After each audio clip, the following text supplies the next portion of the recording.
Merveilleuse journée dans la grâce de Dieu. Bien-aimés dans le Seigneur, nous savons que toutes choses concourent au bien pour ceux qui aiment Dieu et pour ceux qui sont appelés selon ses desseins. Le Seigneur nous appelle ce matin à nous réconcilier avec lui et à nous réconcilier avec tous les humains ou tous les hommes vivant sur la terre. Dans 2 Corinthiens, le chapitre 5, le verset 19, il est écrit « Car Dieu étant en Christ, réconciliant le monde avec lui-même, et n'imputant point aux hommes leurs offenses.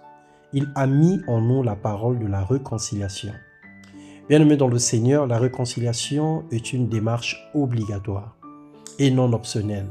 Car si nos péchés ne sont pas pardonnés, nous ne pouvons espérer d'un salut. Dieu l'a fait pour nous donner la vie. Il a offert son Fils à la croix afin que quiconque croit en lui ne périsse pas mais ait la vie éternelle. Parlant de la réconciliation, il s'agit à la fois d'être en paix avec Dieu, puis ensuite en bon terme avec tous les humains vivant sur la terre. Ce n'est pas un choix que Christ nous demande ou nous propose, mais une décision importante et impérative à prendre si nous voulons entrer en possession de notre héritage en Jésus-Christ. Dans Matthieu 5, les versets 43 et 44, la Bible déclare « Moi, je vous ai dit, aimez vos ennemis, bénissez ceux qui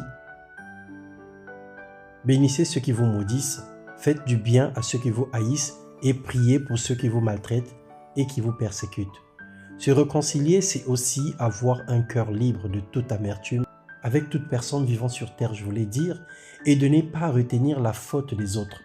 Il s'agit de faire la paix avec tous ceux avec qui vous êtes en conflit ou en mauvais termes, aussi banal que cela peut être. Mais dès lors que nous manquons de paix, lorsque nous prononçons le nom d'une personne ou lorsque nous entendons parler d'une personne, alors il y a nécessité. Cette démarche demande beaucoup d'humilité, beaucoup de courage et de force, mais c'est malheureusement le prix à payer pour être réconcilié intégralement avec Dieu. Car nous voyons Dieu au travers des hommes, au travers des humains, Dieu étant invisible. Colossiens 1, le verset 20, la Bible déclare « Il a voulu par lui réconcilier tout avec lui-même. » Objectivement, tout pardon entraîne une réconciliation et toute réconciliation entraîne une paix. Et le Seigneur nous dit de rechercher la paix avec tous sans laquelle personne ne le verra. Bien-aimé dans le Seigneur, prends la décision ce jour, pardonne et oublie tout le mal qu'on t'a fait.